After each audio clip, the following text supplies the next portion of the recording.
মাদক কারবারিদেরকে সাম্য চিনে ফেলছিলেন, সেই কারণে সাম্য নাকি তাদেরকে চড়থাপ্পড় দিচ্ছে, তারা পাল্টা তাকে ছুরিকাঘাত করছে।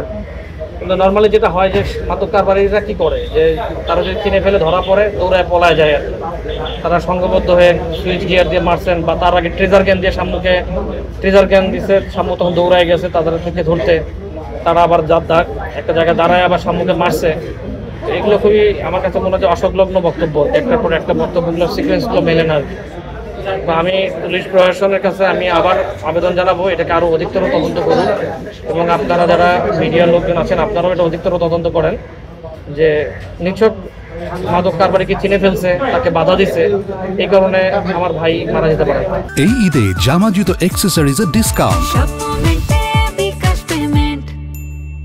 পুলিশের জয়েন্ট কমিশনার নাসরুল স্যার উনি আমাকে ডাকছিলেন, ওনার সাথে আমার কথা হয়েছিল, উনি একটা ওভারঅল ভিউ জানতে চাইছেন, কিন্তু তার আগেই তারা মোটামুটি 8-10 জন আসামিকে গ্রেপ্তার করে ফেলছেন। তো আমরা আমাদের কিছু সন্দেহের কিছু কথা বলছিলাম।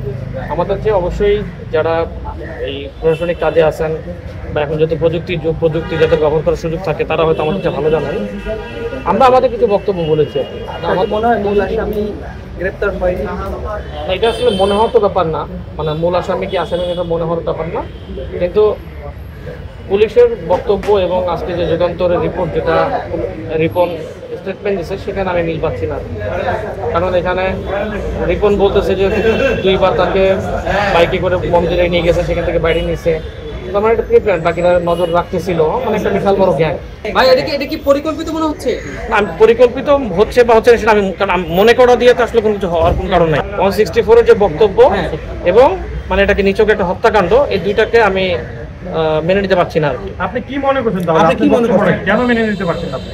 যদি 164 সঠিক হয়ে থাকে তাহলে পরে এটা অবশ্যই একটা প্রিপ্ল্যান মার্ডার। যদি 164 রিপন যে স্টেটমেন্ট দিয়েছে ম্যাজিস্ট্রেটের কাছে, 164 কি আছে 164-এ সে বলছে যে সে যে মূল আসামি তাকে বাইকে করে রমনা কালী মন্দিরে নিয়ে গেছে, সেখান থেকে আরেকটা গ্রুপ তাকে ঢাকার বাইরে কক্সবাজারে পাঠায় দেয়, 2টা গ্রুপ অংশ নিছে, 8-10 জন, 2 জন সাম্যকে হত্যা করে, বাকিরা আশেপাশে নজর রাখছিল। তো তার মানে এগুলো একটা প্রি প্ল্যান্ড ওয়ে আর কি। যদি কোনো মাদক কারবারিকে আমার ভাই চিনে ফেলে, তাকে যদি একটা চড়থাপ্পড় দেয়, 2 জন মারামারি করবে, আরও 10 জন এখানে এসে যুক্ত হয় না আর কি মাদক কারবারিটা কখনো।